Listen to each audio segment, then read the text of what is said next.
Hola chicos y chicas, bienvenidos a el repaso práctico de histología del bloque 2. Vamos a ver tejido nervioso, ojo y oído, tejido linfoide y el sistema cardiovascular. ¿Okay? Bueno, y también sangre, perdón. Sangre y médula ósea. Ok, entonces vamos a iniciar con tejido nervioso. De tejido nervioso hay muchas cosas que podemos aprender acerca de la teoría, pero recuérdense que esto solo es un repaso práctico, ¿ok?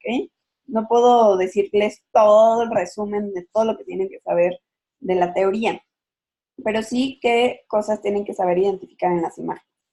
Entonces, vamos a empezar con una neurona, que sabemos que las neuronas pueden clasificarse según su forma. Entonces, tenemos unipolares, bipolares, multipolares y las pseudounipolares, ¿no? Las más abundantes en cuanto a la función motora, por ejemplo, son las multipolares. ¿Okay? Bueno, y las que tienen que ver más con regiones sensitivas, recepción de estímulos, por ejemplo, en la retina, en el oído, etcétera, esas suelen ser bipolares. Y las pseudounipolares son más sensitivas, ¿ok? Ahora, la del núcleo, el núcleo siempre de las neuronas va a ser de eucromatina, o sea, la cromatina siempre va a estar dispersa. Entonces, vean este núcleo. Esto pálido es el núcleo. Entonces, ¿qué quedó aquí en el centro? Que se ve muy evidente, esto es el nucleolo. Y por esta disposición de la cromatina es que muchas veces le llamamos ojo de lechuza. ¿Okay? Ahora, ¿en dónde se ubica el núcleo de la neurona? Pues en su cuerpo. El cuerpo también se le llama soma, ¿ok? Soma neuronal. Y ese soma, entonces, es más o menos esta región de aquí, ¿no? Pues contiene el núcleo. Lo que rodea al núcleo, esto de acá, se le llama pericarion. Carios es el núcleo, ¿no? Entonces, pericarion, lo que rodea al núcleo dentro del soma. ¿Y qué tenemos en esta región de aquí? Vemos esta sustancia como basófila, como estos grumos basófilos, que se llaman corpúsculos de Nissl. Los corpúsculos de Nissl son retículo endoplásmico rugoso y polirribosomas en las neuronas. Entonces es red más polirribosoma, que van a estar sintetizando pues todas las proteínas que necesita la neurona, incluidos también los neurotransmisores pues proteicos, ¿no? Muy bien. Veamos otra neurona. Vean lo mismo. Aquí tenemos su soma, más o menos, aquí vemos que es como triangular, ¿no? Hasta como que automáticamente me sugiere un triángulo, ¿no? Bueno, mi círculo tochafa, el núcleo, y en el centro tenemos su nucleolo. Entonces, quiso hacer un corazón. El nucleolo. Entonces, esta es otra neurona multipolar, aplica exactamente lo mismo que en la pasada. Todos estos grumos son corpúsculos de Nissl. Ahora, es importante establecer que las neuronas tienen una región axónica, por ejemplo, es a veces difícil, con tinciones es difícil ver los axones y las dendritas, pero podríamos imaginarnos que aquí llega una prolongación larga y gruesa, que es el axón, y en las otras regiones tenemos muchas prolongaciones un poquito más cortas y muy ramificadas, que serían las dendritas. ¿Okay? Podríamos imaginarnos aquí las dendritas de la neurona, porque esta es una multipolar, ¿no? Entonces tiene muchas dendritas. Acuérdense que las dendritas son las que reciben el estímulo desde otra neurona y el axón es el que lo transmite hacia la siguiente neurona. ¿Qué otra cosa es importante? Esta región, o sea, imaginémonos que aquí, ¿no? Justo antes de llegar al axón, este se llama cono axón. ¿Ok? Muy bien. Ahora, estas ramificaciones dendríticas las podemos también ver con impregnaciones metálicas, porque nos permiten ver mucho más el detalle. Acuérdense que los metales se depositan encima de las células, entonces siempre lo vamos a ver oscuro. Las dendritas, que estas son varias dendritas, tienen esas como piquitos. Esos piquitos se llaman espinas dendríticas. Ayudan a recibir el estímulo de las neuronas. ¿Ok? Muy bien. Ahora, de corteza cerebral, no van a tener que saber identificar como tal cada una de las capas, pero sí que estamos en corteza cerebral. Entonces, acuérdense que en la corteza, o sea, en la región externa del cerebro, tenemos a la sustancia gris, o sea que ahí tenemos a los somas, a los núcleos de las neuronas. ¿Mm? Mientras que la sustancia blanca se encuentra más en el centro, o sea, todos los axones se encuentran en el centro del cerebro. Eso se invierte en la médula, ¿ok? Ahorita vamos a llegar a médula. Entonces, lo que sí se tienen que saber son, en la teoría, las 6 capas, ¿no?, de la corteza cerebral, pero no tanto saber identificar una por una. Ahora, lo importante es entonces que veamos que la primer capa, la molecular, va a ser muy pálida. ¿Por qué? Porque tiene pocos núcleos. Y la otra característica importante es en la 5, bueno, sobre todo en la 3 y en la 5, pero en la capa 5 es en donde tengo a las piramidales gigantes, también llamadas de Betz, ¿ok? Estos de aquí, déjenme lo anoto. De Betz. En la quinta capa. Voy a dejarlo aquí bueno, aquí, en la quinta. Muy bien. Ahora, con impregnaciones metálicas también tenemos que saber que esto es corteza, ¿ok? ¿Cómo voy a saber que esto es corteza? Bueno, porque veo neuronas triangulares, que estas son las piramidales, ¿ok?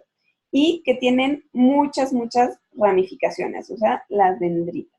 Esta es la capa piramidal, la quinta capa de la corteza cerebral, que tiene 6 capas.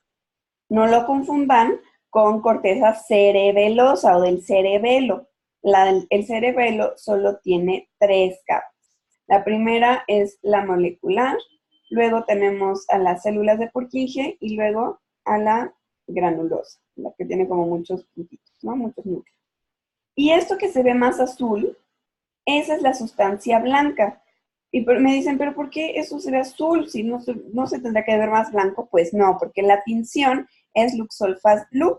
Y ya quedamos que Luxol-Fast Blue sirve para ver mielina. Entonces, ¿en dónde tengo axones mielinizados? Pues en esta región de aquí, en la sustancia blanca. ¿Ok? Entonces, esto es cerebelo. Vamos a acercarnos a ver cerebelo. Vean, la capa que tiene pocas células es la molecular. Luego estos que tienen las neuronas enormes se llaman de Purkinje, la segunda capa, y luego sigue la granulosa, esta que tiene muchos núcleos. También lo podemos ver con impregnaciones metálicas modificadas, creo que esto es un Bielchowski, que podemos ver aquí las neuronas de Purkinje, ¿no?, las células de Purkinje, y aquí la capa molecular y aquí la capa granulosa. Ahora, ¿qué otras regiones son importantes? En el mesencéfalo tenemos unas neuronas que almacenan neuromelanina porque producen dopamina, ¿ok? A esa región en el mesencéfalo se le llama locus niger. Ese locus niger entonces tiene estas neuronas, vean, otra vez lo mismo. ¿Cómo vamos a identificar neuronas? Vean su ojo de lechuza, ¿no? Aquí el núcleo, bueno, el núcleo y el nucleolo. ¿Ah? Y esto aquí que se ve de negro dentro del soma de la neurona, esa es la neuromelanina. Se ve negra, negra, negra. Ok, ahora, las células de la glía. Las células de la glía son células que van a apoyar a las neuronas. ¿Ah? Entonces, tenemos varias células importantes. El astrocito, que puede ser fibroso o protoplasmático. Luego, el oligodendrocito, que mieliniza el sistema nervioso central. Y la microglia. Entonces, estas son células de la glía del sistema nervioso central. Vamos a empezar con el astrocito protoplasmático que se ubica en la sustancia gris. Tiene muchas prolongaciones, pero estas son cortas, ¿no? Pues como si fuera un afro o este monstruito tan tierno, ¿no? Entonces vean, estas de aquí, estos son los astrocitos protoplasmáticos, protoplasmas. Siempre se van a ubicar cerca de vasos sanguíneos, los astrocitos. ¿Por qué? Porque forman la barrera hematoencefálica. ¿Okay? Vean otros ejemplos de astrocitos protoplasmáticos. Muchas prolongaciones, pero estas son cortas. Vean la diferencia con los astrocitos fibrosos. Aquí siempre aplica la mnemotecnia de fibroso, blanco, sustancia blanca, ¿ok? Y tienen prolongaciones largas y escasas. Entonces, vean, esto es un astrocito, esta es una prolongación, está más larga, ¿no? Esta está haciendo como esta. Todas esas son prolongaciones de los astrocitos fibrosos, ¿no? Vean, aquí también tenemos un astrocito fibroso. Tiene prolongaciones escasas, pero muy largas. Poco ramificadas. Ahora, los oligodendrocitos también tienen prolongaciones, pero estas son aún menores en cantidad, ¿no? Y para nada ramificadas, vean. ¿No? Aquí tenemos las prolongaciones del oligodendrocito, que mieliniza axones en las neuronas del sistema nervioso central y puede mielinizar varios axones a la vez, ¿ok? De varias neuronas. Entonces es como un poco promiscuo el oligodendrocito. Ahora, la microglia, esta tampoco creo que la tengan que saber identificar como en imagen, pero acuérdense que deriva del sistema fagocítico mononuclear, que quiere decir que son macrófagos modificados, que saben fagocitar y vigilar inmunológicamente al sistema nervioso central. Entonces, protegen a nuestro cerebro de invasores, ¿no? Luego, los ependimocitos. Los ependimocitos están en el canal ependimario, por ejemplo, en esta imagen, pero también recubriendo los ventrículos, ¿ok? Entonces, vean, estas células pueden ser un poquito más cilíndricas, un poquito más cúbicas, pero lo importante es que son las que están en contacto con el líquido cefalorraquídeo y parecen más en un epitelio, ¿ok? Ay, perdón. Vemos aquí, por ejemplo, los ependimocitos que están recubriendo los plexos coroideos, ¿no? Digamos ya que es un epitelio cúbico simple. Y se está formando el líquido cefalorraquídeo. Ahora sí llegamos a médula espinal. Entonces, en médula espinal, vean esta región de aquí que parece justamente como una mariposita.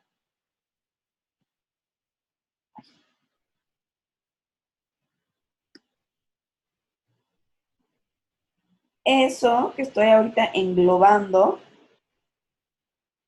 eso es la sustancia gris. Entonces quedamos en la sustancia gris, es en donde se ubican los somas de las neuronas. Entonces en estas regiones de aquí es en donde tengo somas neuronales, sustancia gris. Y en esto de acá afuera, ahí tengo la sustancia blanca. Otra vez es un Luxol Fast Blue. Entonces, en donde veo más pintado, más azul, es en donde hay más mielina, por lo tanto, es sustancia blanca. Este punto de aquí, este circulito aquí en el centro, ese es el canal ependimario.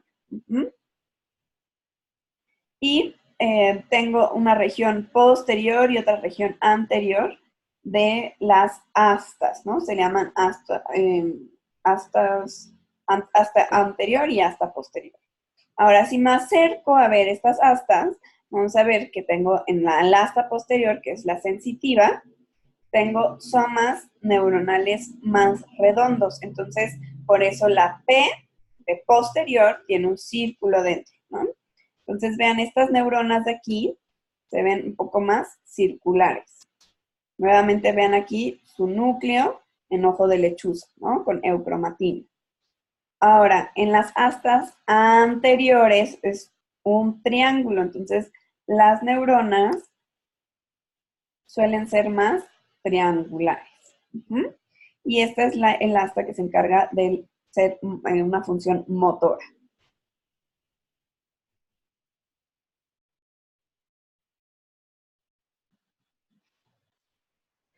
Ok, en esta imagen tenemos un nodo de Rambier. ¿Qué es el nodo de Rambier? Bueno, para empezar estamos viendo con microscopía electrónica de transmisión, ¿no? Entonces, vemos que la mielina es esta región electrondensa, o sea, una región negra, ¿ah? Que está recubriendo al axón. Y esto de aquí es el axón. ¿No? Ahora, ¿qué es el nodo de Rambier? El nodo de Rambier son estas regiones que carecen de mielina. ¿Por qué necesitamos esas regiones? Bueno, porque la mielina lo que está haciendo es aislando eléctricamente el axón, pero necesitamos los nodos de Rambier para que se pueda como tal despolarizar el axón, o sea, para que pueda haber intercambio de electrolitos entre el exterior y el interior de esta célula, ¿no? De la neurona, especialmente de su axón. Entonces, lo que permite eso es una conducción que se llama saltatoria. Entonces, el impulso nervioso va a ir saltando de nodo de Rambier en nodo de Rambier. ¿Okay? Acuérdense que la mielina está formada por el oligodendrocito si estamos en sistema nervioso central.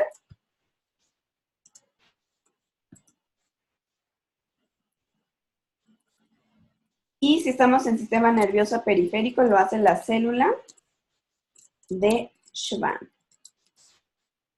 Quedamos que el oligodendrocito puede mielinizar varias neuronas, mientras que la célula de Schwann solo se queda con una sola neurona, con un solo axón. Ahora, también el nervio, o sea, ya cuando estamos en sistema nervioso periférico, los nervios pues pueden estar mielinizados, ¿no? Cuando la célula de Schwann produce mielina, y si no están mielinizados, también están rodeados por la célula de Schwann, protegidos, aunque no tengan mielina, esta no produzca mielina, ¿ok? Pero lo importante es que también se asocia a tejido conjuntivo, que se llama endoneuro, perineuro y epineuro, de adentro hacia afuera. Entonces, vean, aquí tenemos a los axones, aquí en el centro, y esto acá oscuro más afuera, eso es el endoneuro. Ahora, lo que rodea a un conjunto de axones, eso es el perineuro. Y lo que rodea por fuera a todo el nervio, ese es el epineuro. Véanlo en corte transversal. Esto es un nervio. Vean cómo se ve ondulado. Ajá. Pero es poco frecuente que pregunten como tal y que lo sepan identificar, ¿ok? Pero se ve mucho más, o sea, pálido comparado, sobre todo con H y cuando aquí tenemos masón, pues queda claro que esto es el tejido conjuntivo y que esto es otra estructura, ¿no?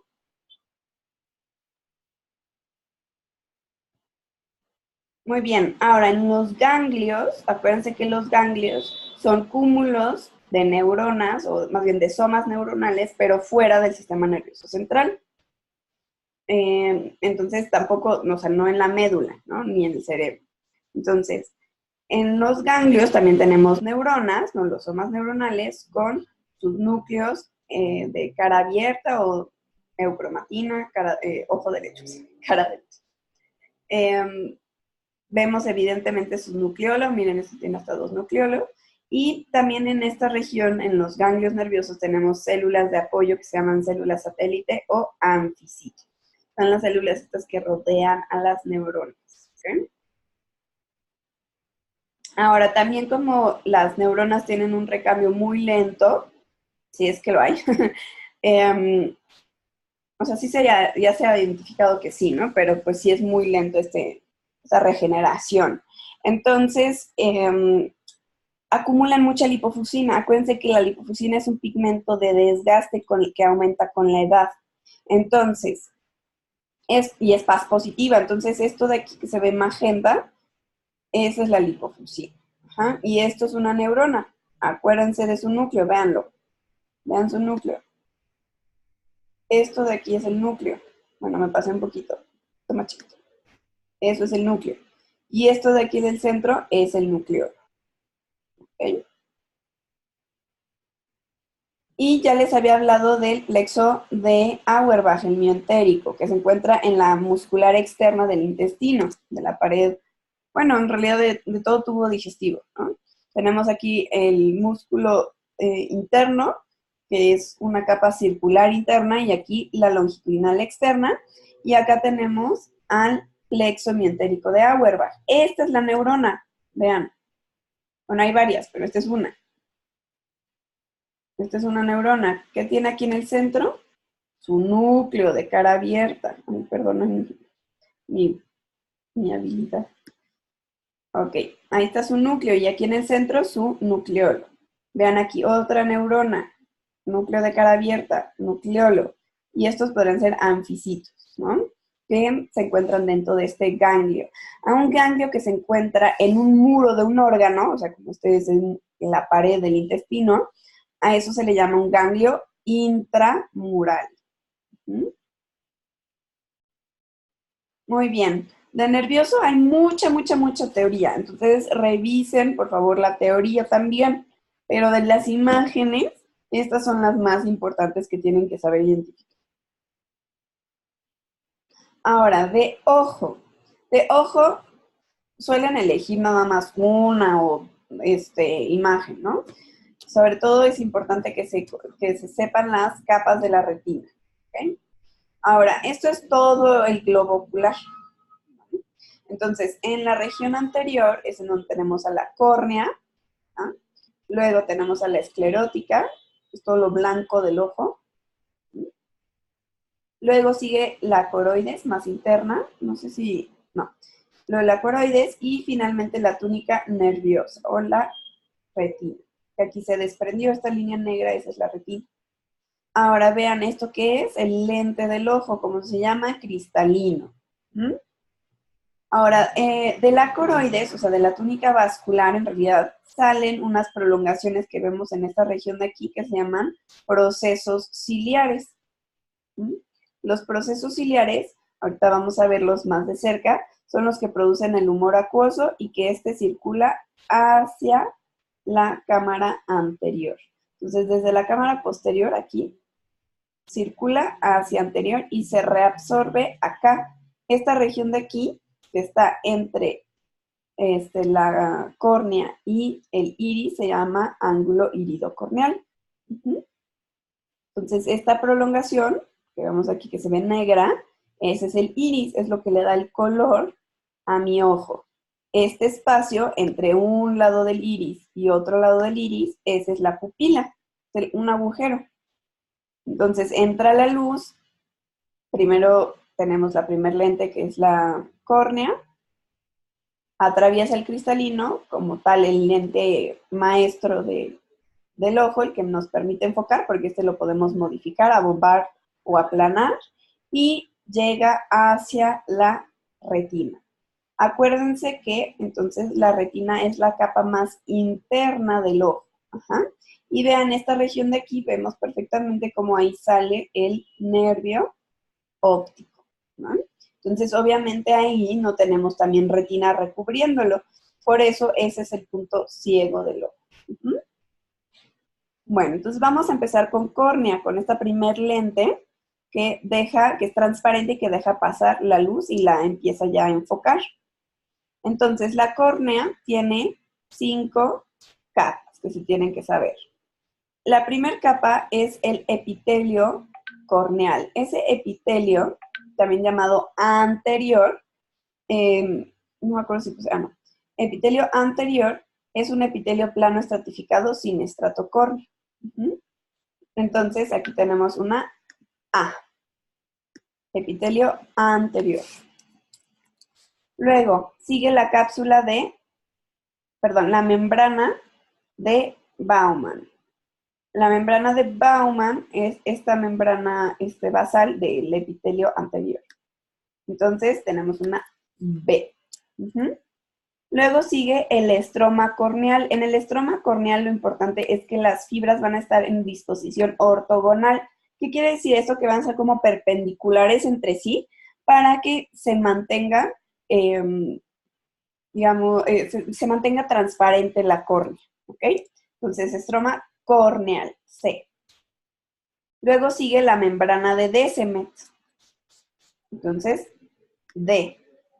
Y por último, el endotelio corneal. El endotelio corneal es un epitelio plano simple, ajá, que se ubica en la región más interna de la córnea.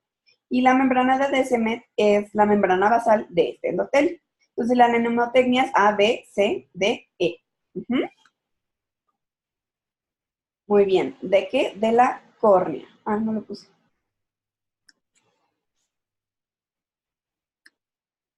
Entonces, aquí estamos en la córnea.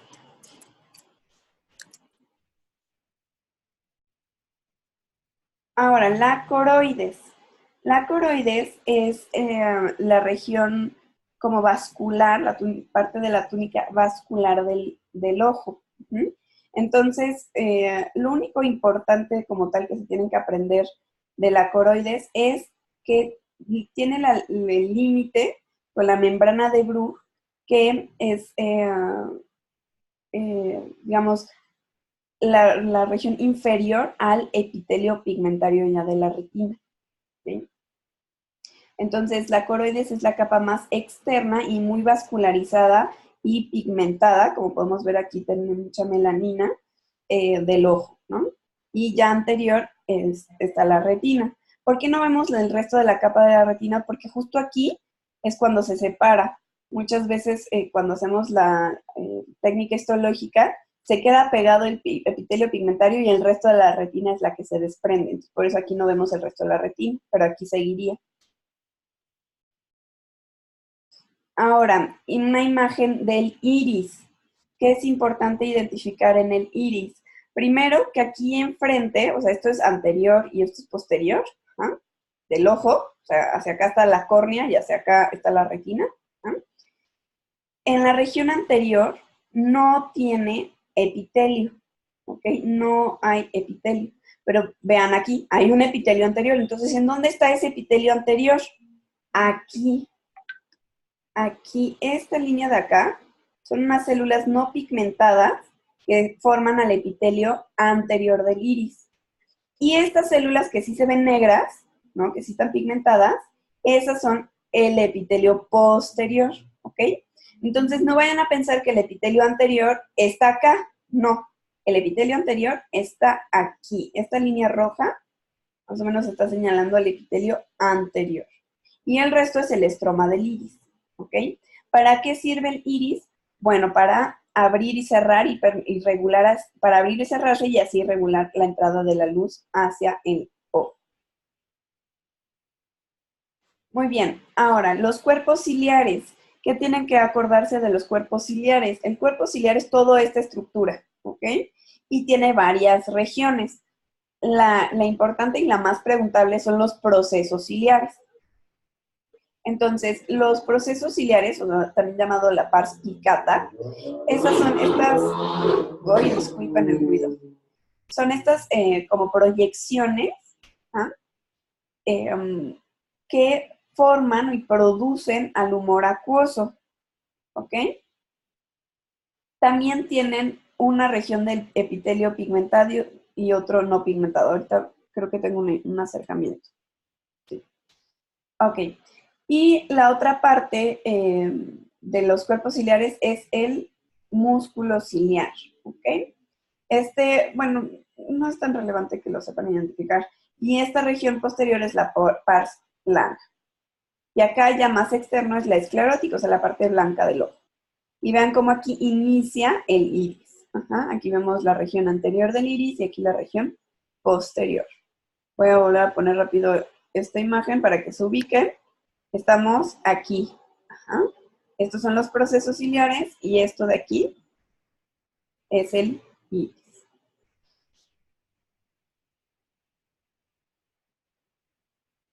Ok, entonces nuevamente aquí tenemos una imagen del iris. Vean cómo aquí tenemos al epitelio pigmentado, que es el posterior, y esta región de aquí que no está tan pigmentada, ese es el epitelio anterior. Acá no tenemos epitelio, todo esto es el estroma del iris. Ajá. Y aquí tenemos entonces un ángulo. Ay, no, bueno, más o menos así, ¿no? Ese ángulo se llama ángulo iridocorneal.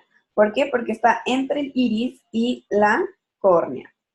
Y ahí es en donde tenemos un conducto que se llama conducto de Schlemm. Está más o menos en esta región de aquí.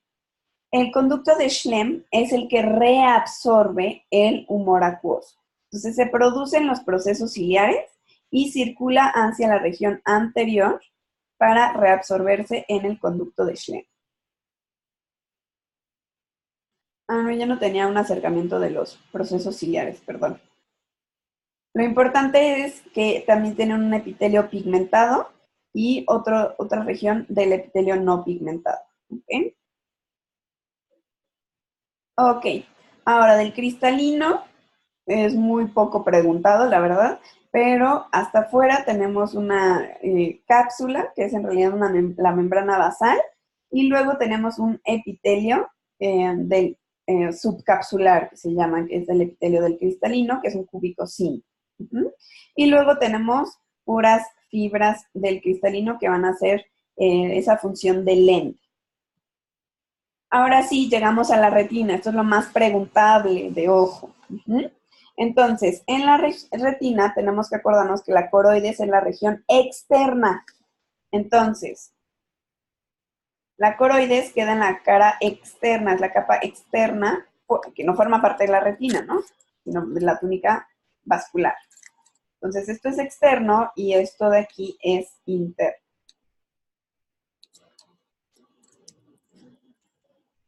A mí me gusta aprendérmelo de a externo a interno, pero ustedes pueden aprendérselo como quieran. Lo importante es que hasta afuera, cerca de la coroides, tenemos al epitelio pigmentario, que ya habíamos visto. ¿Ah? Aquí les mencionaba que es en donde muchas veces se separa este resto de la retina. Luego tenemos la capa de conos y bastones.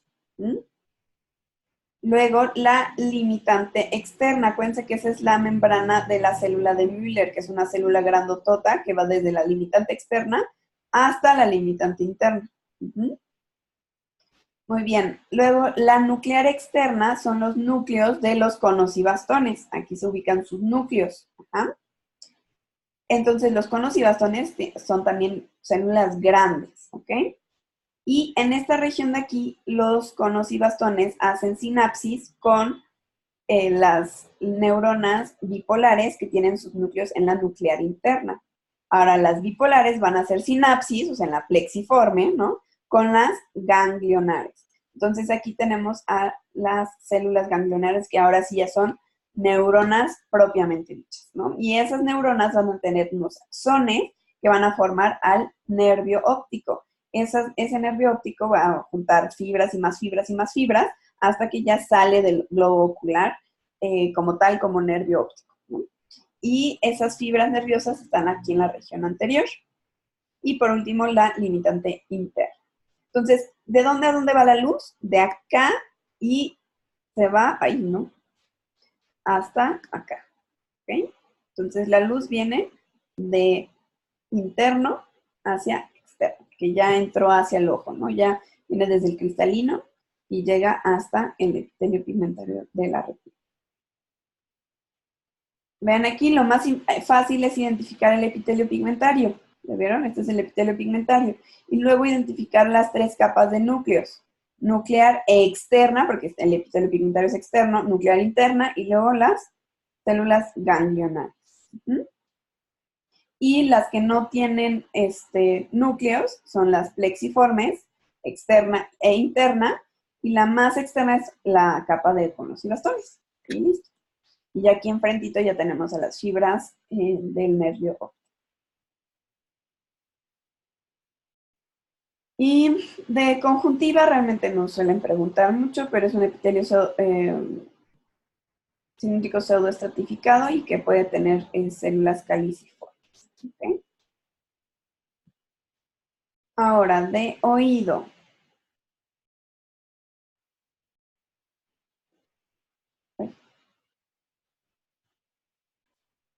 Ok, de oído, es mi tema favorito, pero realmente también suelen preguntar muy poquito. Entonces, en cuanto a imágenes, realmente todo oído externo y oído medio, no lo pregunto. Porque la histología realmente no es tan relevante. O sea, tenemos piel, pues cartílago, ¿no?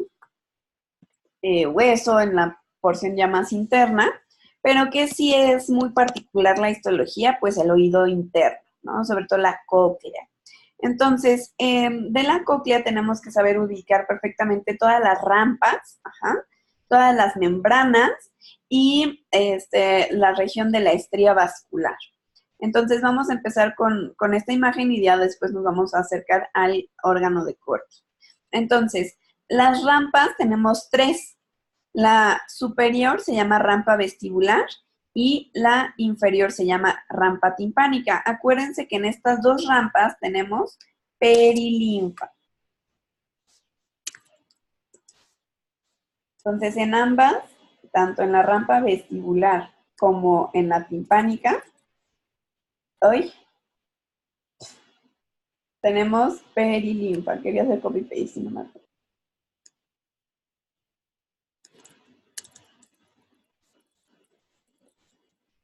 Ahora, ¿en dónde queda la rampa media o el conducto coclear? Esto de aquí en donde dice CD, ese es el conducto coclear, ¿no? Cochlear duct, por eso CD. Y ahí, en ese conducto, tenemos endolinfa. Acuérdense que la endolinfa es la que es abundante en potasio, como el líquido intracelular. ¿Ah? Tiene mucho potasio. Muy bien, y la perilinfa no, ¿ok? Muy bien, entonces esas son las tres rampas que tenemos que identificar. Rampa, vamos a anotarlo también. Donde está la endolinfa se llama rampa media o conducto coclear.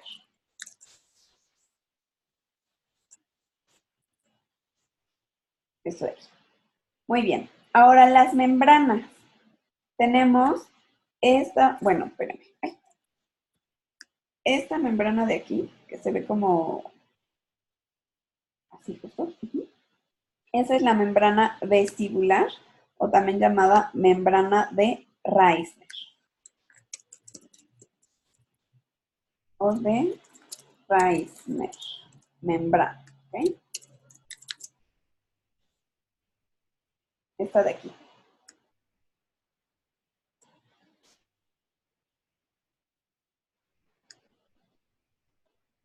Ok.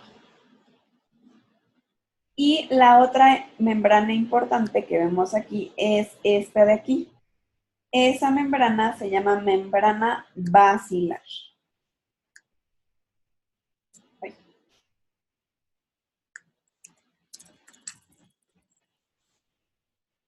Esta línea de aquí es la membrana basilar.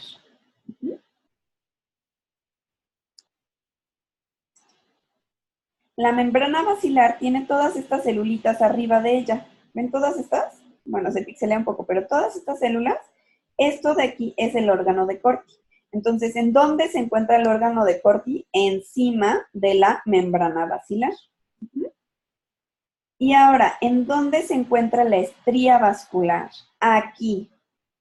Aquí se encuentra la estría vascular, por eso se llama aquí SB. Esta es la estría vascular. Quedamos que es el único epitelio vascularizado. Entonces, ¿qué es? La estría vascular. Y es el único epitelio vascularizado. ¿Ok? Entonces, bueno, y último elemento importante, esto de aquí. Eso es el ganglio espiral. El ganglio espiral tiene un relevo neuronal, ¿no? De las neuronas que reciben la información del órgano de Corti, reciben la información en sus dendritas y hacen un relevo aquí. O sea, aquí están sus zonas. Entonces es el ganglio espiral. Y de ahí ya salen después los axones para formar el nervio coclear. ¿Ok? Muy bien. Ahora nos vamos a acercar a esta región de aquí. Nada más a esta región. Entonces, aquí ya no está escrito nada. Quiero que ustedes piensen primero. ¿Qué está superior? Aparte estamos ahora invertidos, vean.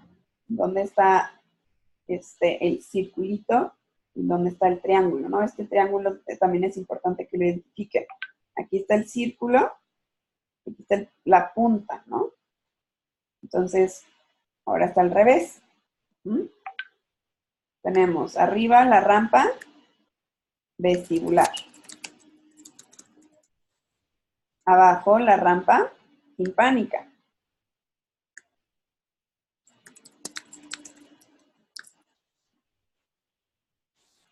Ambas con perilín. Luego tenemos en el centro la rampa media o conducto coclear con endolinfa. ¿Esta qué membrana es? Membrana de Reissner o vestibular.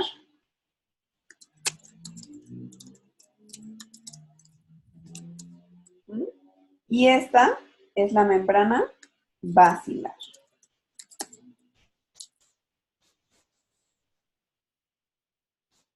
¿Sí? Esto de aquí, esta línea. Y ahora sí podemos apreciar otra membrana que hace rato no podíamos ver, que es esta de aquí, como chipotito. Esta membrana no está hecha de células, la de Reissner y la basilar sí, ¿no? Pero esta no está hecha de células. Esa es la membrana tectoria. Ahí. Membrana tectoria. ¿Quién la produce? Este grupo de células que se llaman células interdentadas.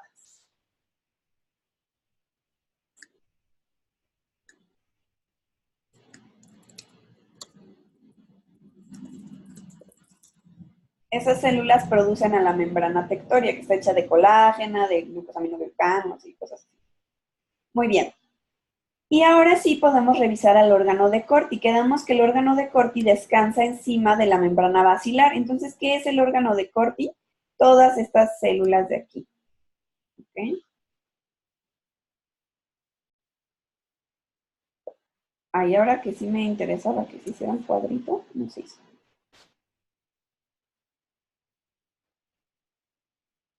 Bueno, ahí. Estamos aquí englobando al órgano de Corti.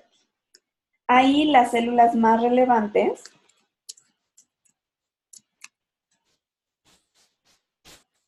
son las sensoriales. ¿Y qué células sensoriales tenemos? En el órgano de Corti, las células ciliadas.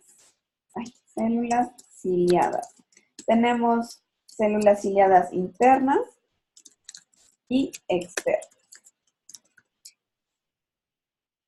Esas son las que van a recibir en las vibraciones del sonido, ¿no? Y van a tener contacto con la membrana tectoria. Entonces, cuando vibra la membrana basilar, pega con la membrana tectoria y así es como van a poder despolarizarse las células ciliadas con el movimiento de sus estereocilios, ¿ok?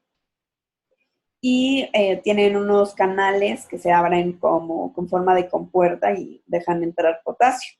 ¿Qué potasio? Pues el potasio de la endolinfa que está en el conducto coclear es el que entra hacia las células ciliadas. Estas son las células ciliadas que están aquí. ¿Okay? Muy bien. Ahora, también en el oído interno tenemos regiones que nos van a ayudar para el equilibrio. En cuanto al equilibrio, tenemos algo que nos ayuda a detectar movimiento angular. El movimiento angular se detecta en las crestas ampollares. Las crestas ampollares se ubican en las entradas de los canales semicirculares. Entonces, canales circulares son los que detectan el movimiento angular. O sea, por ejemplo, si digo sí, si digo no, o si inclino mi cabeza hacia los hombros. Y en esas crestas ampollares, pues tenemos como una proyección, justamente una cresta, que es esto de aquí. ¿Ya vieron? O aquí. Esa es la cresta ampollar.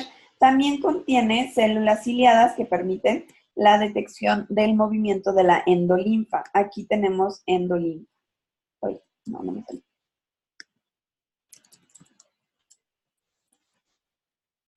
¿Por qué? Porque es el laberinto membranoso, ¿ok? Aquí en el interior del laberinto membranoso tengo endolinfa y cuando se mueve va a mover esta gelatina en la cresta ampollar y las células ciliadas van a detectar ese movimiento. ¿Qué tipo de movimiento? Angular. Ahora, en la mácula es otra región sensitiva, pero del utrículo y del sáculo, y sirven para detectar el movimiento lineal. Entonces, en el utrículo detectamos movimiento horizontal, obviamente horizontal, ¿no? Y en el sáculo detectamos movimiento vertical. Entonces, ¿cómo me tengo que imaginar esto? En el utrículo es como, o sea, horizontal sería como avanzar en el metro, ¿no? Pues no tienes una referencia visual, pero sabes cuándo avanza y cuándo se detiene, ¿no? Entonces, eso es el movimiento lineal o aceleración lineal, horizontal. Y vertical es cuando estás, por ejemplo, en un elevador, tampoco tienes una referencia visual, pero sabes perfectamente cuándo arranca y cuándo ya estás llegando a tu destino, ¿no? Ahora, en la mácula, no tenemos como tal esta gelatina como en forma de cúpula, pero ¿qué sí tenemos en las máculas? Tenemos una membrana que se llama membrana en la mácula. Tenemos, uy, algo que se llama membrana otolítica.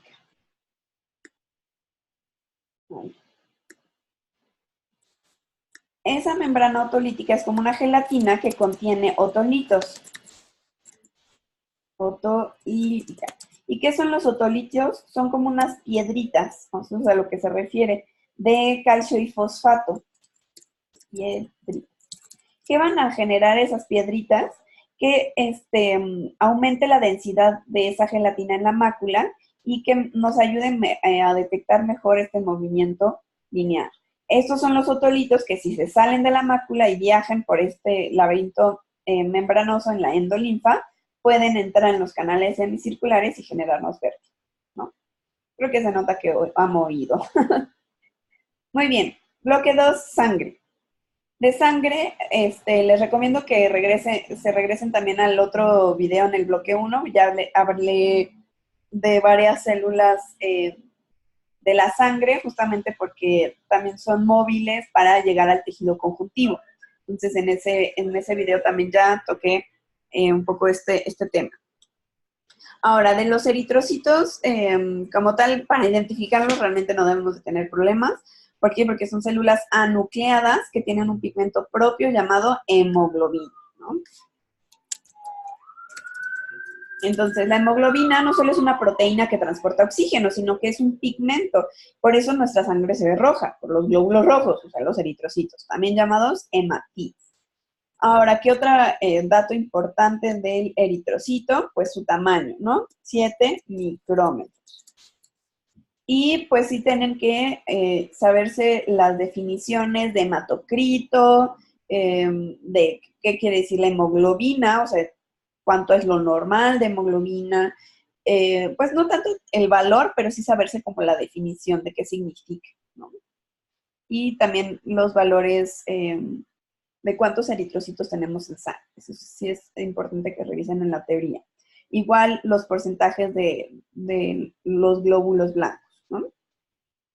Ahora aquí tenemos a un neutrófilo, nuevamente les repito, se eleva en infecciones bacterianas, tiene gránulos neutros, o sea que no se tiñen ni basófilos ni acidófilos, o sea como pálidos, se ve como un poco como espumoso estos gránulos, y acuérdense que el núcleo es multilobulado, es un solo el núcleo, pero que tiene lóbulos. Estos lóbulos van aumentando con la edad. También fíjense con el tamaño relativo que tiene con los eritrocitos que quedamos que miden 7 micrómetros. Esta es la imagen engañosa que les mencionaba también en el video anterior, que es un neutrófilo, pero con reacción a peroxidasa. ¿Y cómo sé que es un neutrófilo? Porque veo perfectamente su núcleo multilobulado. Ajá. Aparte de que los gránulos de plano se ven negros, no se ven morados, se ven negros. ¿Por qué? Porque hice una histoquímica contra peroxidasa. Entonces, neutrófilo, infecciones bacterianas. ¿Sí? Es el glóbulo blanco más abundante, ¿no? El leucocito más abundante. Luego los linfocitos, vean su núcleo de heterocromatina, que vemos que tenemos linfocitos T y B, y no los podemos diferenciar uno del otro, ¿ok? Así con la pura morfología. Pero que sí sabemos que los linfocitos T van a dar origen a las células plasmáticas. ¿Y qué hacen esas? Producen anticuerpos, ¿ok? Y el linfocito T acaba de madurar en timo, entonces vamos a anotar aquí el timo, y ahí va a sufrir una selección y se va a volver CD4 positivo o CD8 positivo. ¿Mm? El CD4 se llama también helper o cooperador y el CD8 se llama citotóxico. Muy bien, eso es lo importante de los linfocitos. Ah, y la mnemotecnia, déjenme eso si lo anoto rápido.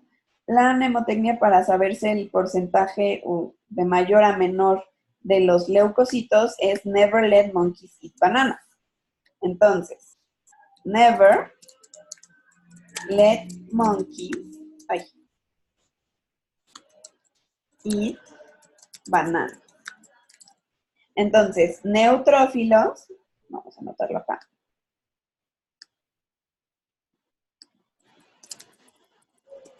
Neutrófilos, linfocitos, monocitos, eosinófilos y basófilos. Ese es el porcentaje de mayor, o sea, del mayor porcentaje son los neutrófilos, a menor de los leucocitos. Todos estos son leucocitos, o sea, glóbulos blancos. Y así se los puse. Primero el neutrófilo, luego el linfocito, luego sigue el monocito. ¿Cómo identifico al monocito? Porque tiene un núcleo arriñonado. Entonces vean, como un frijolito o un riñón. Ay, Dios mío. Como que no fui al kinder, ¿no? Aquí tenemos este núcleo arriñonado, cosa que desaparece cuando el monocito se transforma en macrófago. Entonces, el monocito da origen al macrófago, que su trabajo es fagocitar. ¿Qué fagocita? Bacterias, carbón, cualquier cosa que se encuentre que reacciona como extraño, para eso sirve el monocito. Bueno, en realidad el macrófago, el monocito es la forma que está circulando en la sangre. Ahora sí, el eosinófilo. Quedamos que el eosinófilo pues tiene gránulos eosinófilos rosas, ¿no? Acidófilos también. Y su núcleo es bilobulado. Entonces tenemos aquí los dos lóbulos de su núcleo, como si fueran audífonos o como si fueran lentes, ¿no? ¿Para qué sirve el eosinófilo? Para infecciones parasitarias, pero también para alergias. O sea, también se eleva cuando hay alergia, un proceso alérgico. ¿Okay? También llamado hipersensibilidad. Muy bien, y aquí tenemos al basófilo. Entonces, el basófilo pues tiene gránulos morados o basófilos y se eleva también en alergia. Y lo importante es que en el basófilo no puedo ver su núcleo. Vean, aquí no se ve. Todo está tapado por sus abundantes gránulos, que casi parecen que se salen de la célula, ¿no? Pero sabemos que en realidad esa forma de ese núcleo es en forma de S, pero no lo ve. Muy bien, ahora las plaquetas o los trombocitos, ¿qué es importante de estas? Bueno, que se aprendan todos acerca de sus gránulos, que sirven para la hemostasia primaria, o sea, para que no sangremos, sobre todo al inicio de cuando se rompe el endotelio, lo primero que se activa son las plaquetas y también de dónde vienen. Las plaquetas derivan del megacariocito, del megacariocito, la célula más grande que encontramos en médula ósea. Y estas son, vean, estas son las plaquetas. Muchos dicen que son como tal células y otros, como viene de una célula muy grande, pues estos ya lo consideran fragmentos celulares. Pero en realidad funciona como una célula, ¿ok?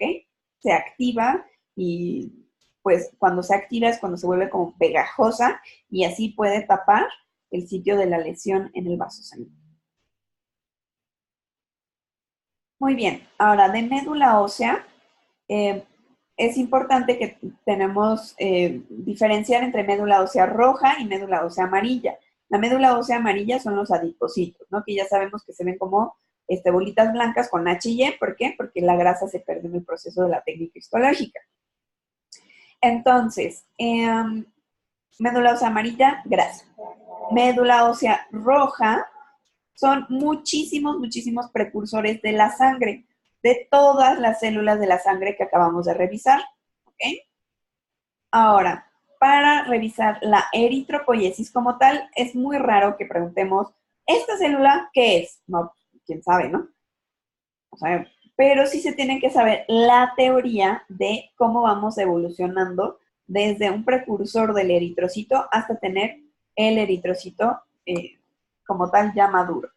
Y la pregunta como más relevante es, ¿qué eritrocito o qué precursor eritrocítico es el que pierde el núcleo? El ortocromático, también llamado normoblasto. ¿A cuál corresponde? A este de aquí. ¿Ok? ¿Qué quiere decir normoblasto o ortocromático? Ortos, que es el correcto, ¿no? Cromos color. Este color ya corresponde con el color del eritrocito normal. ¿Ven cómo está rosita? Es porque ya tiene mucha, mucha hemoglobina almacenada y ahora sí ya podemos perder el núcleo y ya no vamos a tener que producir más hemoglobina. Por eso se llama ortocromático. Mientras que en estadios previos tenemos todavía mucho retículo endoplásmico rugoso que está produciendo apenas esa hemoglobina. ¿Ya lo vieron? Muy bien. Ahora, de la granulopoiesis, o sea, de cómo vamos a hacer granulocitos. Lo importante en este punto es sí saber identificar una célula en banda. La banda es un neutrófilo o en realidad cualquier granulocito, pero sobre todo en los neutrófilos es cuando más se llegan a ver en sangre periférica, es cuando vemos como si fuera un teléfono, ¿ya vieron este núcleo como un teléfono? Y eso es una banda, es un neutrófilo todavía inmaduro. Y ya cuando está maduro, así se ve, ya se lobula bien su núcleo. Aquí tengo un pequeño meme, ¿no? Porque el neutrófilo inmaduro decidió no entrar a la escuela porque prefirió formar una banda. Entonces, el neutrófilo inmaduro que sí llegó a encontrar, no en médula ósea, sino también en sangre periférica. Aquí ya tenemos a los granulocitos maduros, neutrófilo, eosinófilo y basófilo. Aquí los diferentes precursores de los leucocitos, de los granulocitos, promielocito, mieloblasto, mielocito, las plaquetas aquí, una banda. ¿Y esta cuál es? Muy importante, la célula plasmática. Acuérdense que deriva del linfocito B y que produce anticuerpos. ¿Y qué vemos en esta región de la célula plasmática? Vemos su imagen negativa de Golgi.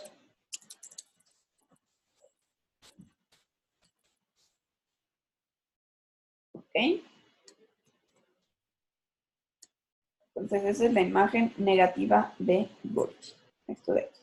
Todo lo demás se ve basófilo porque tiene abundante RER que está produciendo los anticuerpos. Muy bien, vean cómo se ve el megacariocito, el que produce trombocitos o plaquetas. Entonces, ¿qué va a dar origen a qué va a dar origen? A las plaquetas.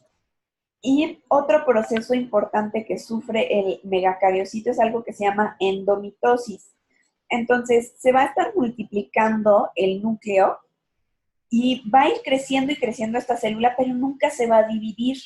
Entonces, por eso puede ser poliploide, o sea, que tiene muchas copias de DNA, muchas más que una célula normal, pero no se va a dividir. Y por eso se le llama megacariocito. ¿Ah? Por el carios, o sea, su núcleo es enorme, ¿no? Vean cuántas células chiquitas le caben, ¿no? Esta es una célula pequeña, tipo un linfocito, y vean, ¿no? Cabrían muchísimo. Entonces, aunque estemos muy alejados, vean aquí tenemos un eritrocito, vean lo grande que es un megacariocito, ¿no? Muy bien.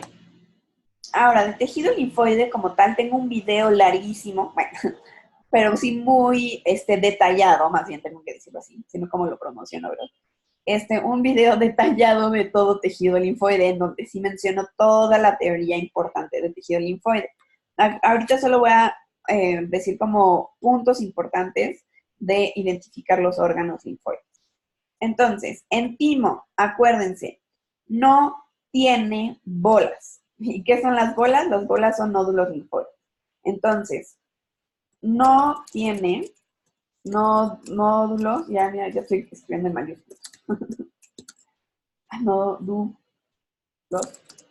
linfoides. ¿Por qué no tienen nódulos linfoides? Porque solo los linfocitos B hacen bolas, solo los linfocitos B hacen nódulos linfoides. Y en el timo, ¿qué tengo? Linfocitos T. Entonces, por eso no tengo bolas. Estos forman tejido linfoide difuso. Ahora, ¿qué zonas tengo en timo? Primero, hasta afuera tengo una cápsula, este tejido conjuntivo, y luego tengo corteza que se ve oscura. Entonces, todas estas regiones de aquí, todo esto de aquí, se ve oscuro, esa es la corteza. Vean cómo aquí también tengo corteza. ¿Ah? No es como en riñón que la corteza solo está literal pegada a la cápsula, sino que se puede meter aquí la corteza, porque tenemos como lobulitos. Y esta región más pálida, más clara, esa es la médula del timo. Ahora vean aquí un acercamiento. Entonces aquí tengo corteza que se ve más oscura. Aquí tengo como entradas de tejido conjuntivo llamados tabiques, más corteza. Y la región clara es la médula. ¿Qué cosa importante tenemos que grabarnos de la corteza y de la médula? Bueno, primero que siempre tienen ambas tienen muchos linfocitos T. Y aparte que tenemos unas células llamadas retículo epiteliales. De la 1 hasta la 6. La 1 a la 3 están en la corteza y 4 a 6 están en la médula. Entonces, las células reticuloepiteliales, ¿cuáles son las importantes? En la corteza quedamos que está la 1 a la 3 y la importante es la 1. ¿Por qué? Porque está formando, formando la barrera hematoquímica. Y la otra importante es la que se encuentra en la médula y es la tipo 6. ¿Por qué es importante? Porque forma corpúsculos de Hazard. Entonces vamos a acercarnos a ver esos corpúsculos de Hazard. Las otras, o sea, las de tipo 1, prácticamente no las podemos identificar así a simple vista. Pero las 6 que forman estos corpúsculos sí. Vean, estas marañas que tienen también queratina ahí adentro, esos son los corpúsculos de Hazard. ¿Okay? Formadas por células reticuloepiteliales tipo 6. Y eso es característico del timo. Entonces aquí podemos ver, por ejemplo, si me alejo aquí, veo en médula, esto de aquí, estas marañas de aquí, estas como bolitas, esos son los corpúsculos de Hazard en la médula. Ahora, vaso. Vaso, no viene como tal de B, linfocito B, vaso, no. Porque el linfocito B madura en médula ósea, llamada bone marrow en inglés. Entonces, por eso B de bone marrow, no B de vaso. ¿Ok? Entonces, ¿Qué hace el vaso? Filtrar y vigilar la sangre, ¿no? Que no tengamos ahí algún microbio, ¿no? Y la filtra también eliminando células viejas, sobre todo los eritrocitos y los granulocitos viejitos, ¿no? Los glóbulos blancos viejitos. Y vamos a dividirla en dos, pero esta no está tan dividido como en la corteza y la médula del timo, sino que tenemos la pulpa roja y la pulpa blanca entremezcladas una con la otra. Entonces, vamos a hablar primero de la pulpa blanca. ¿De qué consiste la pulpa blanca? De nódulos linfoides y vainas periarteriolares. Principalmente está hecha de linfocitos.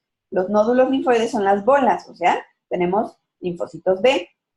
Y las vainas periarteriolares están hechas de linfocitos T. Entonces, ¿qué bolas puedo identificar? Pues estas de aquí, veo 3 bolas. Bola 1, bola 2 y bola 3. Esas bolas, entonces, son los nódulos linfoides, hechos de linfocitos B.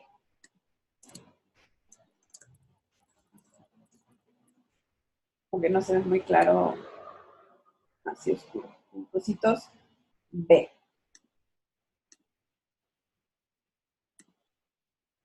Bueno, no mejora mucho. Ahí. Y las vainas periarteriolares están rodeando una arteriola, ¿no? Periarteriolar. Entonces, ¿en dónde quedó esa arteriola? Vean, la arteriola es esta estructura de aquí. Esa estructura de aquí o esto de aquí. Esto es una arteriola. Acuérdense que predomina el músculo liso. Entonces, las arteriolas están rodeadas de linfocitos T que están formando una vaina llamada periarteriolar.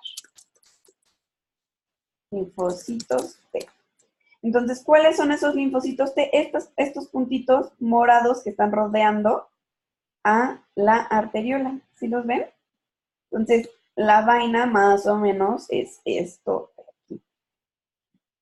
¿De qué está hecha? De linfocitos T. Juntos, esto y esto es lo que hace la pulpa blanca. Dices, pero se ve morado. Bueno, sí, porque ya lo teñimos. Pero antes, cuando solo abrían el vaso, veían, oh, estas regiones se ven blancas. ¿Por qué? Porque eran glóbulos blancos, ¿no? No se pintan de ningún color. Mientras que la pulpa roja está hecha de muchos eritrocitos. Contiene muchos eritrocitos. Entonces, por eso esa región se ve mucho más no teñida, más bien mucho más roja. ¿Por qué? Porque ahí ya están los eritrocitos que tienen su propio pigmento. Ahora, ¿dónde se ubican los eritrocitos? Dentro de algo que se llaman sinusoides. Son como unos laguitos, que contienen eritrocitos y que están rodeados por unas células de origen epitelial que se llaman cordones de Virchow. Entonces, esta región de acá, esa es la pulpa roja. Vean otro ejemplo. Aquí tenemos una bola, o sea, un nódulo linfoide. Aquí tenemos a la arteriola del vaso, también se llama arteriola central. Y luego tenemos aquí rodeando a la vaina periarteriolar, hecha de linfocitos T. Y todo lo demás, esto junto forma la pulpa blanca. Y todo lo demás afuera es la pulpa roja. Si me acerco a ver la pulpa roja, es lo que veo. Vean, puros eritrocitos, estos son eritrocitos, dentro de un laguito, este sería el lago, llamado sinusoide. Y las células que se ubican formando como las orillas de este laguito, esas son los cordones de Virchow. Ahora, de ganglio linfático, que es importante. Tiene muchas regiones. La más externa es la cápsula. Después de la cápsula, vean, aquí tenemos la cápsula, esta región de tejido conjuntivo. Debajo de la cápsula, abajito, tenemos un espacio llamado seno subcapsular. Luego sigue la corteza. En la corteza tengo bolas. ¿De qué quedamos que están hechas las bolas? De linfocitos B. Bola B. Entonces, todos estos son nódulos linfoides. Ojo, no es lo mismo un nódulo linfoide que un linfonodo. Un linfonodo es sinónimo de ganglio linfático, o sea, de todo el órgano. ¿Estamos de acuerdo? Que esto es un órgano, un nódulo, un órgano llamado ganglio linfático o linfonodo, y no es lo mismo que este circulito chiquito llamado nódulo linfoide. Entonces, ganglio linfático, un sinónimo es linfonodo. Viene del inglés lymph node, ¿ok? Por eso la traducción. Mientras que esta estructura, esa bola formada por linfocitos B, eso es un nódulo linfoide.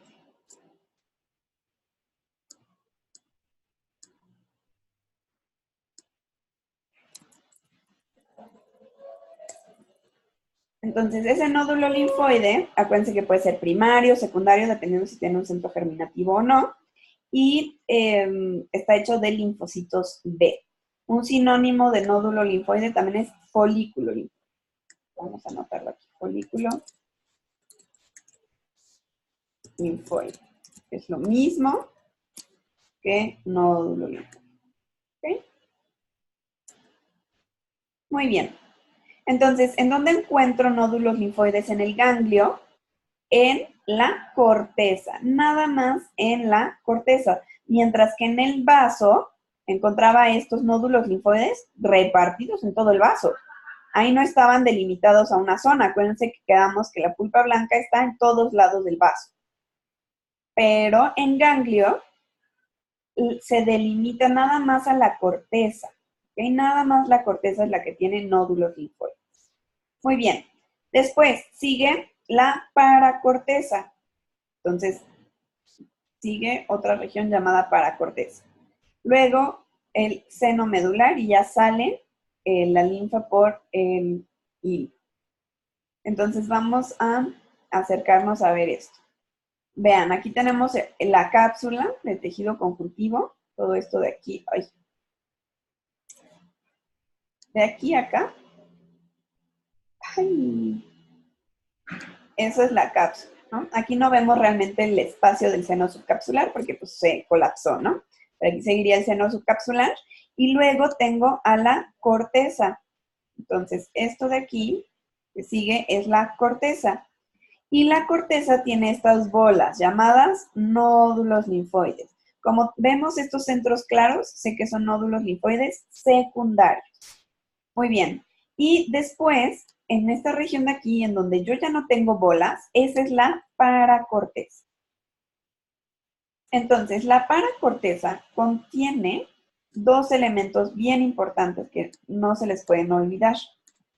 Es una zona que también se llama timo dependiente. ¿Qué quiere decir timo dependiente? Bueno, que tiene linfocitos T. Y aparte, el otro elemento importante, aparte de los linfocitos T, es que tiene unas vénulas que se llaman vénulas de endotelio alto. Esas vénulas de endotelio alto lo que permiten es la salida de células inmunológicas a partir de la sangre hacia el ganglio linfático. Por ejemplo, si en la sangre tenemos una bacteria y es detectada por un, digamos, linfocito, ese linfocito tiene la capacidad de salirse por las vénulas de endotelio alto y activar a otros linfocitos en el ganglio. O una célula presentadora de antígenos, por ejemplo, un macrófago que fagocitó algo y que quiere avisarle, está en la sangre y luego sale por las vénulas de endotelio alto y así activa a los linfocitos. ¿Okay? Muy bien. ¿Cómo se ven estas vénulas de endotelio alto? Como si fueran conductos. ¿Por qué? Porque su endotelio no es un epitelio plano simple, sino que es cúbico. ¿Ya vieron? Aquí vemos estas células más cúbicas. Así se ven las vénulas de endotelio alto. Ahora, amígdala. De amígdalas, bueno, para empezar se ve como como un dinosaurio, ¿no? Como aquí la boca, así, como tiene el ojo, mira, aquí está el ojo, y aquí la boca. Ah. Bueno, de amígdalas, ¿qué es importante? Que no son encapsuladas, sino que tienen un epitelio. Entonces, aquí podemos ver perfectamente, en esta región de aquí, el epitelio plano estratificado de la palatina o de la lingual. Podría ser cualquiera de las dos. En este caso es palatina, pero en teoría podría ser también la lingual. Que es importante que tenemos esta entrada a partir del epitelio que se llama cripta. Entonces, eso también es importante. Y por último, que tenemos bolas. Acuérdense que las bolas son linfocitos B. Entonces, estas son las bolas de tejido linfoide formado por linfocitos B. Ahora, la diferencia con las amígdalas tubaria y nasofaringea es que cambia el epitelio. ¡Ay! Esto está mal, perdón. No, esto no, tachar. Es un epitelio, perdón por el error, es un epitelio cilíndrico, pseudoestratificado.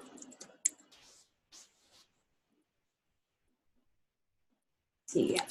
O sea, el epitelio respiratorio.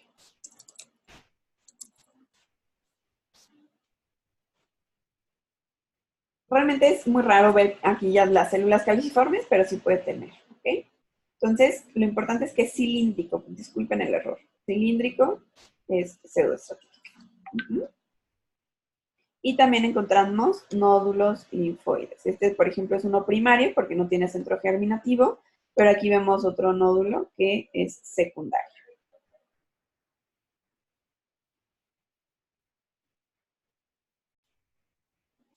Ok.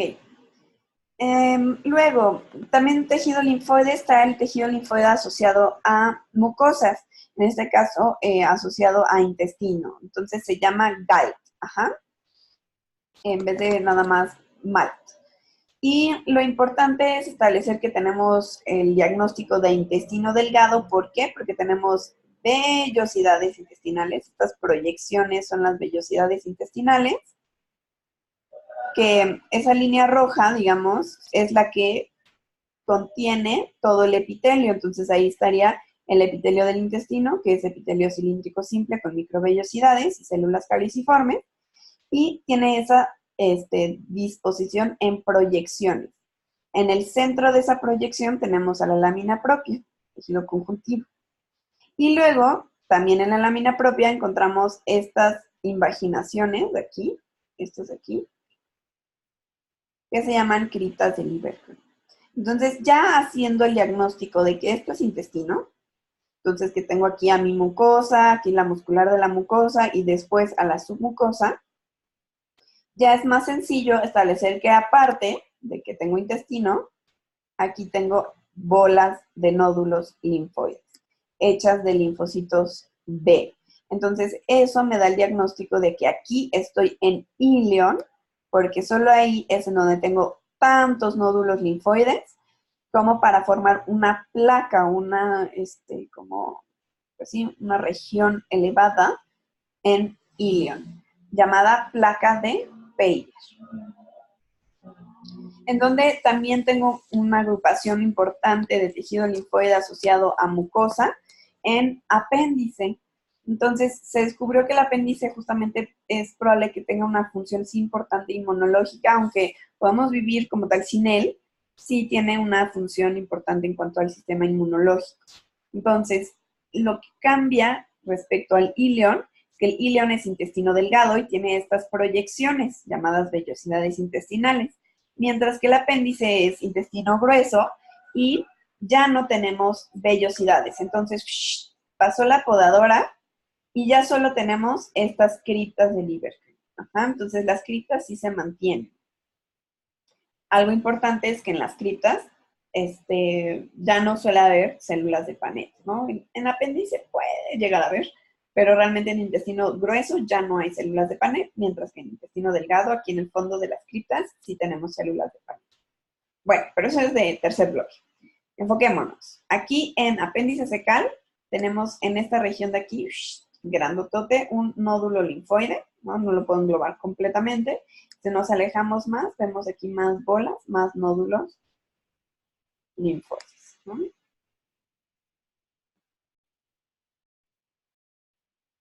Muy bien, del sistema cardiovascular. Es importante saber diagnosticar los diferentes tipos de vasos sanguíneos en cuanto a las imágenes. Entonces, este apartado sí es bastante relevante. Ahora, la arteria elástica, acuérdense que son las arterias grandes que sirven para llevar la sangre a todo el cuerpo, bueno, en vasos sanguíneos grandototes, o sea, que sí van a llegar a todo el cuerpo, pero que no son de distribución, sino que, ¿cómo se llaman? De conducción, ¿no? Entonces, siempre cuando tenemos una arteria, un vaso arterial, lo que predomina es la túnica media. Entonces, siempre va a predominar la túnica media. En la arteria elástica, en esa túnica media es en donde están las fibras elásticas. ¿Mm? Entonces, acuérdémonos que podamos teñirlos con Reyes Mota, en este ejemplo de aquí, o con Berger, ¿no? Eso ya lo mencioné en tejido conjuntivo, también en el bloque uno. Sí. Ok, ahora, aquí que tengo las fibras elásticas, esto de aquí es la túnica media, ¿ok? Después sigue la túnica íntima, aquí hacia la luz, esto sería la luz del vaso. Ay, vamos a insertar una forma. En donde está la estrellita es la luz del vaso, ¿no? Ahí está la sangre. Entonces, lo que está más interno es la túnica íntima con el endotelio y el tejido subendotelial. Y ya después, todo lo demás, la túnica media, son fibras elásticas, muchas, muchas láminas de fibras elásticas. Y por último, tenemos a la adventicia. Esto de aquí es la adventicia. De aquí a acá. En la adventicia de estas arterias tan grandes, podemos tener vasos sanguíneos que nutren al vaso sanguíneo grandotote. ¿Por qué necesito esos vasos sanguíneos? Porque la sangre que está aquí en donde está la estrellita no puede nutrir la misma pared de este vaso sanguíneo, por ejemplo, de la aorta, ¿no? Entonces, la sangre que va por la aorta no puede nutrir a todo el tejido que está formando a la aorta, porque va muy rápido y aparte, pues es muy gruesa la aorta. Entonces necesitamos vasos sanguíneos que nutran a la aorta, a la pared de la aorta. Esos vasos sanguíneos se le llaman vasa vasorum. Y en este ejemplo de aquí, ese vasa vasorum es una arteria muscular. Ahorita vamos a ver por qué eso es una arteria muscular. Entonces, la diferencia importante que les mencionaba entre los vasos arteriales y los vasos venosos es la túnica que predomina. En, en los arteriales o los vasos arteriales, lo que predomina es la túnica media. Y en este caso que tengo una arteria muscular, pues ¿qué tengo en la túnica media? Pues músculo. Ajá. Y aparte, puedo ver que en esta región de aquí, más interna y aquí un poquito más externo, tengo un poco de fibras elásticas. Esas fibras elásticas están formando unas láminas que se llaman lámina elástica interna y lámina elástica externa. Entonces, eso me va a ayudar mucho a identificar arterias musculares. Entonces, regresémonos aquí. A esto es una arteria muscular, ¿por qué? Porque aquí en el centro, en la túnica media, es la que predomina. Tengo músculo. Y esta línea que veo más oscura, que se ve más magenta, esa es la lámina elástica interna. Y esta que se ve oscura más afuera, esa es la lámina elástica externa. Y ya hasta afuera tengo la adventicia, ¿no? Que en realidad es la misma adventicia de la aorta, de la arteria elástica. Ahora, en los vasos venosos, lo que predomina es la túnica adventicia. Y la túnica adventicia es tejido conjuntivo. Entonces, vean, todo esto de aquí es el tejido conjuntivo de la adventicia. Que a veces es difícil delimitar exactamente en dónde empieza y dónde acaba, porque pues los vasos sanguíneos se encuentran en el tejido conjuntivo. Vean, otra arteria muscular. Esto que se ve como resorte, esa es la lámina elástica interna. Y luego acá tenemos a la lámina elástica externa. Y luego ya tenemos el tejido conjuntivo formando a la adventicia. ¿Ok? Todo esto de aquí es músculo liso, o sea, leiomiocitos. Ahora, en las arteriolas, vean la diferencia importante. Seguimos teniendo el músculo liso y sigue predominando la túnica media, porque finalmente es un vaso arterial, pero ya no vamos a tener la lámina elástica ni interna ni externa. ¿Ya vieron? No las tenemos. ¿Qué sí tenemos? Puro músculo liso. Entonces, las arteriolas y sobre todo las metaarteriolas son las que pueden regular, o son las que regulan la TA. Porque son las que permiten la entrada o no, dependiendo si se contraen o se relajan, hacia los plexos capilares. Ahora, los capilares, acuérdense que son vasos sanguíneos súper chiquitos que ya no tienen ni túnica media ni túnica adventicia, están hechos de puro endotelio y tejido subendotelial. Entonces, quedamos que el endotelio es un epitelio plano, simple, vean, la celulita plana, una sola capa, o sea, simple, y que permiten más o menos el paso de uno, máximo dos eritrocitos a través de su luz. ¿Ok?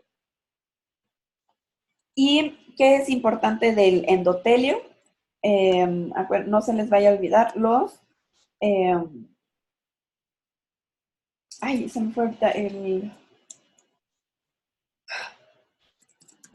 Se llama Weibel Palade.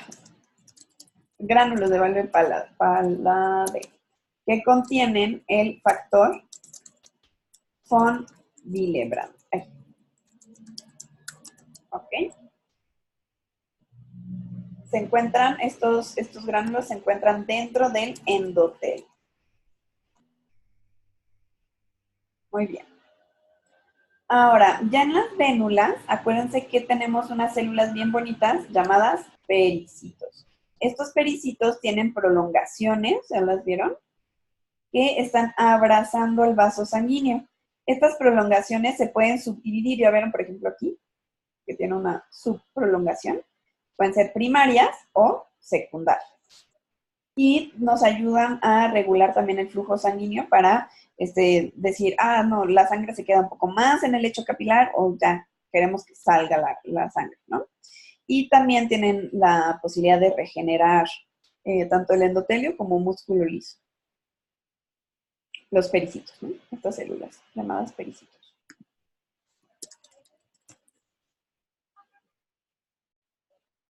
Ahora, en las venas, o sea, en las vénulas, realmente lo único importante es que ya empieza a predominar un poquito más la adventicia, pero realmente todavía es muy, muy, muy delgadita toda la pared del vaso. Aquí también tenemos una vena de pequeño calibre, donde, acuérdense, como es vaso venoso, pues predomina la adventicia. Y suelen tener una luz un poco más irregular que los vasos arteriales. Pero eso no debe ser su técnica para identificarlo. Lo que deben de usar, que es mucho más confiable, es establecer si tiene músculo, si tiene de plano fibras elásticas, como las arterias elásticas, en la túnica media, o, como en este caso, que predomina la adventicia, o sea, el tejido conjuntivo. Y otra característica de las venas es que tienen válvulas, ¿no? Las válvulas son unas estructuras que evitan que se regrese la sangre y es una como pues, estructura formada por pura túnica íntima. Un repliegue de la túnica íntima. Muy bien, ahora de corazón. Lo importante es establecer que tenemos varias capas en corazón, ¿no? La pared del corazón como tal está no solo hecha del músculo como tal del corazón, sino que también tenemos endotelio, tejido conjuntivo y pues sí, el sistema de conducción. Entonces, en las aurículas, de interno a externo, lo que tenemos es aquí en la región interna el endocardio. Entonces, esto de aquí es el endocardio. Nuevamente vamos a insertar una estrellita en donde tenemos la sangre. Entonces, aquí en el centro, aquí, es en donde tenemos la sangre circulando dentro de la aurícula. Aquí tenemos el endocardio, que está formado por un endotelio, esta capa de células de aquí, plano simple, y luego tejido conjuntivular. Y después, todo esto de aquí, que ya ni se ve mi línea roja. Todo esto de aquí, eso es el miocardio. Lo importante es que en las aurículas así se ve el endocardio. Y hay una diferencia importante con los ventrículos. Vean cómo se ve el endocardio de los ventrículos. Entonces, esto es el endocardio, donde tenemos a la sangre.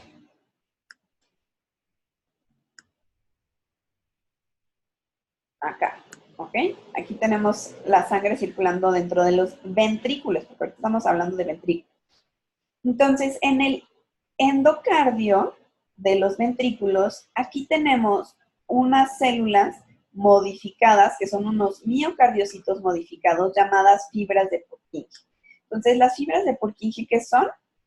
Son miocardiocitos modificados que se modifican para ser de conducción y no de contracción. Entonces, forman parte del sistema de conducción del corazón. Las fibras de Purkinje son estas de aquí, estas células grandototas. ¿Por qué se ven tan pálidas? Porque tienen abundante glucógeno. No nos vamos a arriesgar a que haya hipoxia y que dejemos de conducir, ¿no?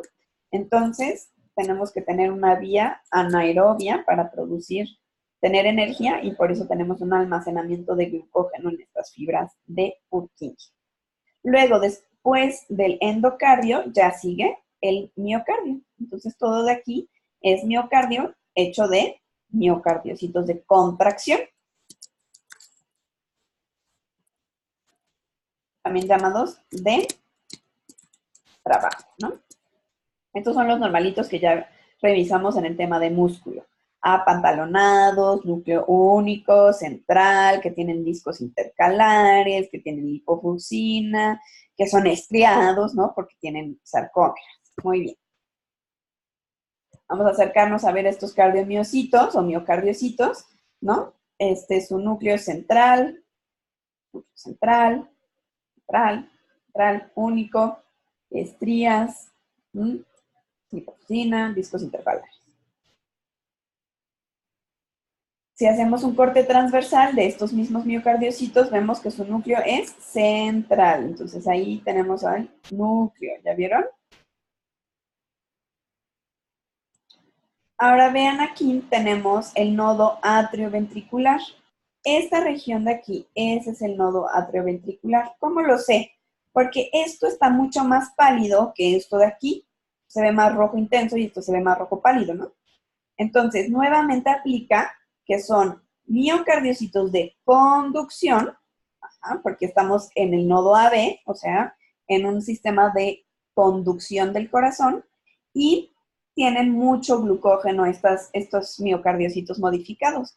Entonces, por eso se ven más pálidos. Entonces, esto es el nodo AB. Todo esto de acá es el esqueleto fibroso del corazón, entonces tejido conjuntivo. Y acá tenemos los miocardiocitos de trabajo o de contracción. Muy bien, hemos acabado, ya llegamos al bloque 3. Entonces, les pido por favor, denle like al video, síganme en Facebook, síganme en Instagram para que se enteren de cuando suba nuevos videos y para que también pueda hacer más, porque necesito más vistas, más gente que le interese este tipo de material para que lo pueda yo seguir haciendo. Muchísimas gracias. Hasta me coordiné con la sirena, ¿no?